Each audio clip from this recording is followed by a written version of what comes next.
अस्सलाम वालेकुम viewers, homemade ice cream से बेहतर और कोई आइसक्रीम नहीं हो सकती, क्योंकि जब हम इसे अपने हाथों से बनाते हैं तो हमें पता होता है कि हमने इसमें कोई मुज़र सेहत केमिकल नहीं इस्तेमाल किया, जो कि आमतौर पर बाज़ारी आइसक्रीमों में इस्तेमाल किया जाता है क्रिस्टलाइजेशन को रोकने के लिए।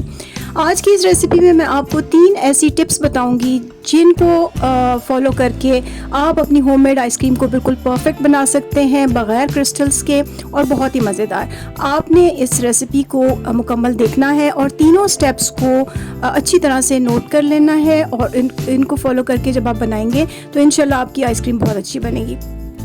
इस आइसक्रीम को बनाने के लिए मैं मैंगो आइसक्रीम आज बना रही हूँ, तो इसके लिए मैंने मैंगोज़ ले लिए हैं, आम। ये 2 आम मैं काट लूँगी और इनका मैं पल्प निकाल लूँगी, यानी इनका गूदा निकालने के कई तरीके हैं। आपको जो तरीका भी आसान लगता है आप वो कर लीजिएगा। मैं तो इस तरह भांगें काट के फिर उनके छिलके उतार के तो गूदा अलग कर लेती हूँ। ये तरीका मुझे ज़्यादा इजी लगता है, आप अपनी मर्ज़ी से कर लीजिएगा। और इस गूदे को ये तकरीबन मैंने 2 आमों का गूदा इसमें लिया है इस रेसिपी में। और एक बात का आपने ख्याल रखना है कि आम जो आप लेंगे वो रेशे वाले आम ना हो, वो ऐसा आम हो, जैसे मैंने ये सिंदड़ी लिया है ना, सिंदड़ी में बिल्कुल रेशा नहीं होता। और इसके अलावा चौंसा भी आप इस्तेमाल कर सकते हैं, या कोई ऐसा आम जिसमें ज़्यादा रेशा ना हो, क्योंकि फिर आइसक्रीम में अगर रेशा आएगा तो अच्छा नहीं लगेगा। तो आमतौर पे जिन आमों का हम मिल्क शेक बनाते हैं वो वाले आम आप आइसक्रीम के लिए भी इस्तेमाल करेंगे। तो ये पल्प मैंने अलग कर लिया है अपने तरीके से, और ये तकरीबन अगर वज़न किया जाए तो 400 ग्राम है। 400 ग्राम का मतलब ये कि आधे किलो से भी कम है ये। तो अब इसको हम एक ब्लेंडर में डाल के इसके अंदर मैं डालूँगी आधा कप दूध की क्वांटिटी आप थोड़ी सी बढ़ा सकते हैं, अगर चाहें ज़्यादा नहीं बढ़ानी। ज़्यादा दूध डालेंगे तो क्रिस्टलाइजेशन के चांसेस ज़्यादा हो जाते हैं। तो आधा कप दूध मैंने इसमें डाल दिया है और इसको अच्छी तरह से ब्लेंड करके इसका गाढ़ा सा पेस्ट बना लिया है। अच्छा, अब मैं इसमें डालूँगी कंडेंस्ड मिल्क। ये कंडेंस्ड मिल्क का जो डब्बा है ये आता है तकरीबन 395 रुपये का।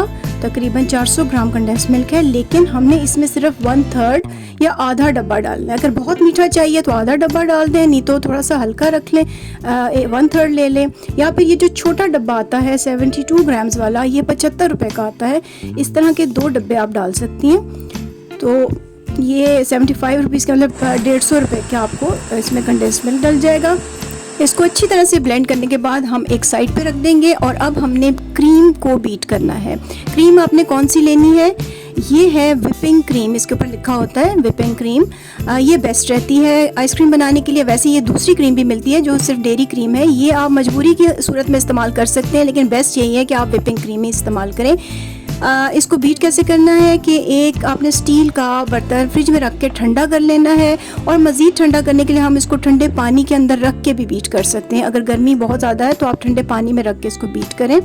और ये दोनों पैकेट मैंने इसमें डाल दिए। 400 ml टोटल बन जाती है ये 2 पैकेट, और ये तकरीबन 450 इसकी कीमत पड़ जाती है दोनों पैकेट्स की मिला के। पैसे में ज़्यादा इसलिए बता रही हूँ क्योंकि आपको ये आइडिया हो जाए कि ये आइसक्रीम भी उतने की ही पड़ेगी जितनी कि आप बाज़ार से लेकर आते हैं, बल्कि उससे थोड़ी शायद 50 रुपये कम ही पड़ जाएगी। अच्छा जी, इसको हमने ठंडे पानी में रख के खूब अच्छी तरह से बीट किया। इतना बीट करना है कि ये थिक हो जाए, और देखें अब इसमें वेव्स बनना शुरू हो गई हैं। और ये क्रीम के बीट होने की निशानी होती है कि जब इसकी वेव्स इतनी थिक हो जाएँ कि एक जगह पर ठहर जाएँ और ये बिल्कुल सॉलिड फोम की तरह से हो जाए, तो फिर समझें कि ये क्रीम आपकी बीट हो गई है। देखिए, अब मैं इसको निकाल के अगर मैं बर्तन को उल्टा भी कर दूंगी तो ये क्रीम इसमें से गिरेगी नहीं, बिल्कुल ये फोम बन गई है।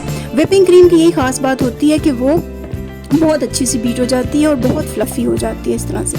अब मैं इसको एक बड़े बर्तन में निकाल लूँगी, क्योंकि अब हमने इसमें और चीज़ें भी मिक्स करनी है, तो वो वाला बर्तन ज़रा छोटा था। अब मैंने प्लास्टिक के बोल में सारी क्रीम निकाल ली है, और वो जो पल्प हमने ब्लेंड करके रखा था कंडेंस्ड मिल्क और आम का गूदा और दूध, वो मैंने इसमें मिक्स कर दिया। इसको अच्छी तरह से मिक्स करेंगे, हैंड विस्क के साथ मिक्स कर लें तो ज़्यादा इजी रहता है, अच्छी मिक्सिंग हो जाती है। अच्छा, अब मुझे कलर इसका थोड़ा सा लाइट लग रहा है, तो मैं इसमें थोड़ा सा जर्दे का रंग जो हम जर्दा बनाने के लिए इस्तेमाल करते हैं, 1 चुटकी के बराबर या चौथाई चम्मच, वो मैं इसमें मिक्स कर दूंगी। ये वैसे ऑप्शनल है, अगर आप नहीं पसंद करते तो बेशक ना डालें, लाइट कलर ही रहने दें। मैं थोड़ा सा इसको येलो करना चाह रही थी तो मैंने कलर डाल दिया।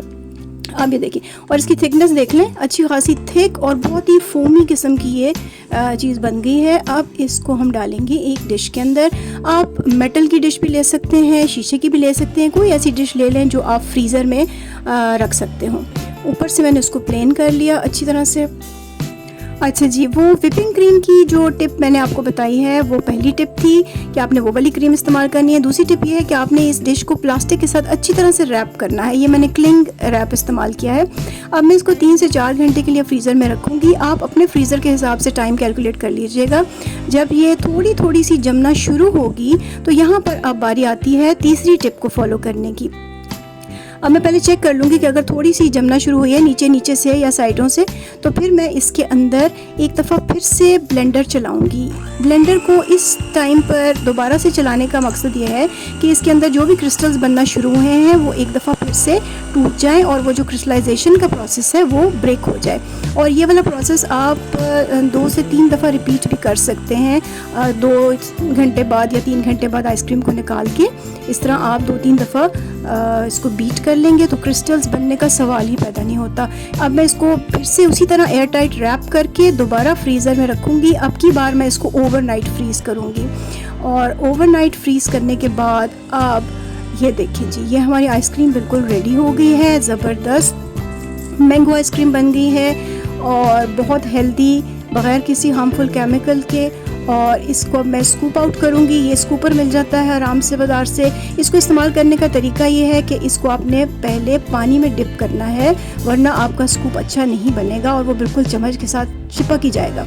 तो पानी में डिप करके आपने इस तरह से स्कूप बना लेना है और इसको हम अपने बर्तन में निकाल लेंगे किसी सूरत से। पहले में पानी ज़रूर लगाना है आपने इसको, ताकि आपके स्कूप्स अच्छे बने।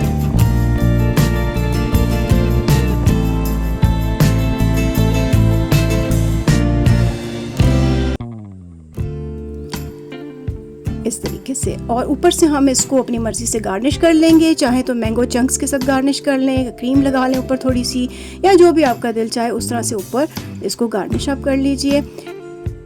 अगर आपको मेरी ये रेसिपी पसंद आई है तो वीडियो को लाइक कर लीजिए, कमेंट्स में अपना फीडबैक ज़रूर दीजिएगा और मज़ीद अच्छी अच्छी रेसिपीज़ के लिए मेरे चैनल को सब्सक्राइब कर लीजिए।